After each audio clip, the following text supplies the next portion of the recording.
Well, welcome back, my friends, to another rousing rendition. A Sitting in the Kitchen with Kirk rendition of Choir Boys Cutlery Outdoors. Listen, before we get started, this is important. There was a time in this country where 22 veterans a day took their own lives. Now, stats show that number's going down, but anything above zero is unacceptable. Vets, we love you. You have a place here. We're back to Blue here. Sport Leo to the chagrin of many. How do you do that, Scab? Well, we don't break the damn law. Finally, if you're an addict, never quit quitting. So, here's what we're doing. My guy Kirk, y'all have heard a lot about him. Seen him in a sharpening video. We're just going to take a few minutes, go over some folders. Just a little knife talk, knife discussion. Thank you for being on the show. Not a problem. Couple things that I want to get Kirk's opinion on a couple knives. He brought out some knives. We're just going to talk about some stuff, show you some stuff, and get an idea on what Kirk looked for in a knife. So, what you got?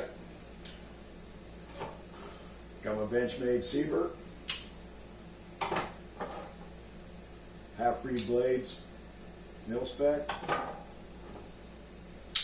303, which you now have one of those. I had that in my pocket. And 0350. And Spartan. Which is an awesome Payless. knife. That's the Payless? That's the Payless, that's the Tonto version. Now, show y'all real quick. This is my 0303 and the 0350. How many of these have you given away? I've given away probably 3 or 4 0350s over the years. And now I have 2 of them again. Do you really? Yeah. Now, here's the thing. Here's what I want to do, really, in this video. Just open chat, open conversation. Kirk is the guy who got me into better knives. I don't think he was too impressed with my gas station knives when we met, but he's the one who's essentially got me into it. And this is the first probably higher end knife you gave me. Yes. Talk to us about a little bit about what speaks to you about, first and foremost, what do you look for in an everyday carry? I'm not too worried about weight. I'm used to carrying heavy knives. I prefer a larger, beefier blade. And the thing I like about the 0350 is, number one, the assisted open is bang up, comes out plenty fast enough for me. It's got a stout blade to it. I do like recurves, although they can be sometimes a pain in the butt to sharpen. But I've got a guy that usually sharpens my recurves if I happen to screw them up too bad, which I'm not a professional sharpener by any sense of the word. But the 0350 is basically a big knife in a little knife package. Yeah. You can stick it in your pocket, not feel it, although there are a lot of people that prefer a very slim EDC carry. But like I said, I'm not worried about carrying bulk. I'm used to carrying the heavier knives. And they're tough. They're made out of good steel. They're high quality builds. I've never had a problem out of any of them. The only thing I've added to the one that I carry is I carried a deep carry pocket clip, which I ordered separate. I do prefer, and I wish every maker had the option for a deep carry pocket clip, because I like when they sit lower in the pocket. I don't like a whole lot of knives sticking out. So that's basically what I look for in a blade that I'm going to be carrying as far as folders go. I didn't grab one of my Emersons, but probably my all-time favorite carry knife would be the CQC7. We're the same. We are the same in a lot of things. A lot of things across the board. Seriously, I've never met somebody really that you could call like my smaller twin, although Kirk's way older. But much better looking. Much better looking. But we do have a lot of, the bigger knives, the Emerson CQC7, that's my go-to-hell knife. This is one that you're going to let me demo, and I've been talking about a lot. This is the O knife. O knife. Same company that makes the O light.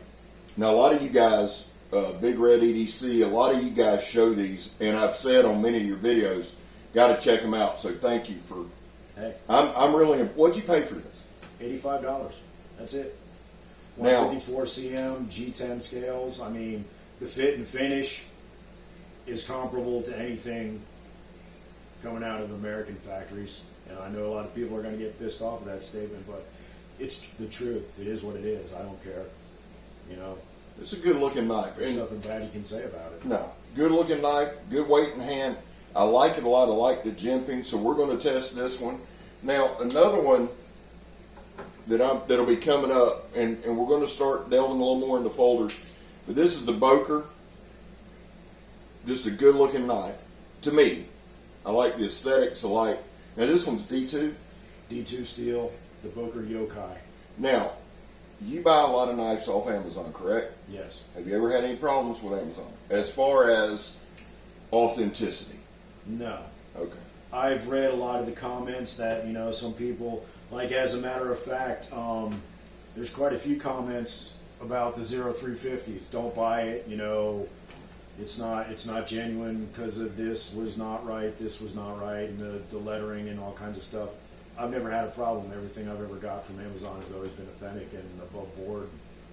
I mean, it is what it is. And I'm the same. And I bring that up because, same with me, and I get a lot of comments. I have an Amazon affiliates link that I need to start using again.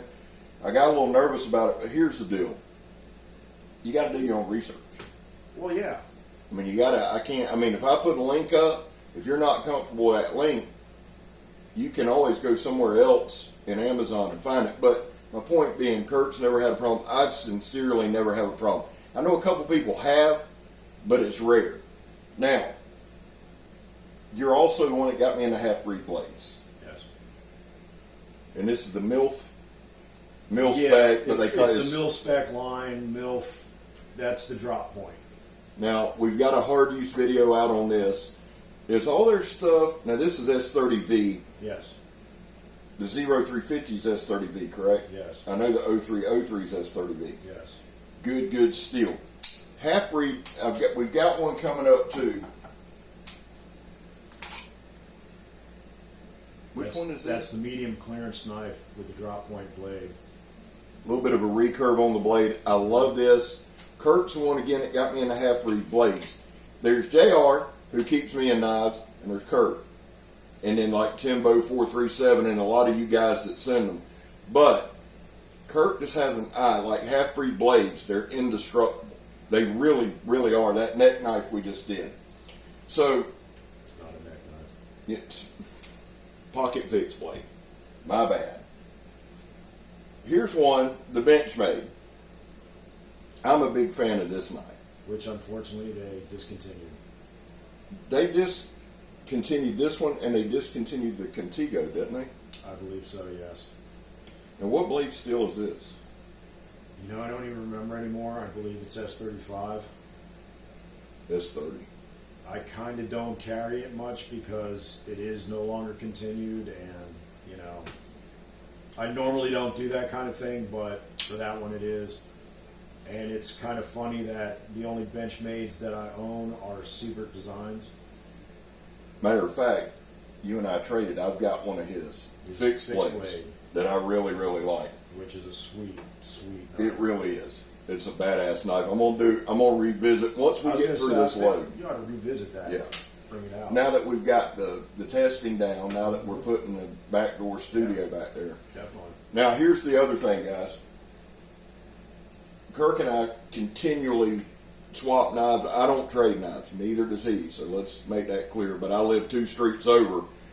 But if he sees something I got that he likes, it don't matter.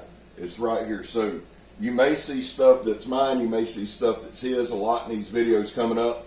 This fall we're going to do some camp outings. Yeah. But it's got to cool off. Yeah. So the other thing is this, and I want to talk to us about, because I made a comment the other day about being in the field when we were doing the machete sharp. Mm-hmm. When we discuss being in the field, we're talking about work. Give us just a few minutes of what you do, the wetlands, that kind of thing. As far as my job goes? Yeah, just I'm land surveyor. I've been a land surveyor for past 21 years. It's amazing that it hasn't killed me yet. Basically, I do most of the woods work, in the woods, in the swamps, that kind of thing. A lot of the stuff I do, got a machete in my hand almost every day. Do a lot of wetland location. That's basically hacking your way around, tracking down wetland flags that environmental companies have flagged up, locating them. And when he said wetlands, we're up swamps. Yeah. Basically swamps. Doing one not far from him, right? Right out there. It can be 150 acres. It could be 100,000 acres. But I bring that up because when we talk, if you hear us over the next few weeks, months, talk about being in the field, we're not just talking about going out camping or for relax. It's work. That's what we do. So if Kirk's going, you could go out for a day, a solid day, a couple miles in the woods and not come out. So when we're talking EDC carry, we're talking about carry that you can't swap out. Everybody knows I carry a bunch of knives, a bunch of shit, and you carry what you need on your truck. But when we're talking about Kirk doing what he's doing, that's why I like going to him. That's why I like getting his opinion. That's why, because he's going miles out into the woods, and they may do miles and miles and miles in one day of swamp. What's that shit that's all tied together? The tie-tie. The tie-tie. Yes. If you've never been through tie-tie with a machete, you don't. It's hard to explain it. We may do some of that. We may find some of that just to show. It's like a wall. Y'all have seen the vines. Y'all have seen all that. But this is like a solid wall, a solid mass, kind of about 10, 15, 20 feet deep that you've got to cut a line through. And when we're talking about cutting lines, we're talking about sight, line of sight. So he's got a lot of expertise in the area. So when we're talking about knives, we're coming at you, or we're coming to you from that standpoint, okay? Coming to you from a hard use, hard work, all day long standpoint. So please know that. Let's talk about a couple more and then we'll shut this thing down. Here's one that you just got. You got a custom sheath coming for it. Tell us about this one. That's the Bradford 5.5 N690 steel. Very comfortable knife. Love it. Love the style. Love the way it feels. Love the way it handles. And that's my Micarta handles, right? Yes. Give y'all a good look. It's a gorgeous, gorgeous knife. Drop point? Yeah. Yes. Beautiful knife, full tang, the whole nine. There will be a video on this as well. We're delving a little more into these. I'll tell you the truth, this reminds me almost a little bit of an LT Wright, something like that, bushcrafty style. This is about your perfect size, right? For the most part, yeah. I stick with anywhere from 4.5 to 6 inches. I will go longer every once in a while. I do a lot of hiking once the temperature drops. I'm in the woods every weekend, mainly down at Rice Creek, hiking around there. I may carry some bigger knives, but that's usually my go-to size. Just just standard good bushcraft. Yeah. And Kirk, you stay in the higher quality stuff too. Yeah, I mean, even if it's a low price point, I make sure the quality's there. BPS knives. Yeah, I mean, they're full tang stuff. Yes, I'll take a chance on something, and if it's good, I'll go with it. If not, I won't purchase again. Like that Hydra. Yeah. That Hydra-Tac Noctum. Yeah. That was a chance, shot in the dark as far as I'm concerned, because I had never heard of the company before, and I love the hell out of it. It's one of in my rotation that I take to work all the time. Now that's that Nesmic. Yeah. And we did a high end, hard use. That was good. I think that was Spanish made. Yes. Yeah. Yeah. This one, guys, good looking setup, Spanish made knife. Y'all may remember this one. D2 steel. So I mean. And it tested very, very, very well. So that's why, guys, in the comments and things like that, if there are knives that you've taken a chance on, put it in the comments. That's why we try to get as many different kinds, the Nesmic style, the kept parts, the pocket knives. We want to bring you everything we can. Now, it's a little late in the day, so we're not going outside and bring this thing to a head. Man, I appreciate you. Hey, anytime. Guys, my guy Kirk, you'll be seeing him more. Listen, if y'all got any comments, anything like that, any questions, put them in the comments. We'll probably try to do this once, twice a month. Just have a knife chat, go over some things. And next time you see us, son, we'll be at the stump. I'm Scab. That's Kirk. You're not.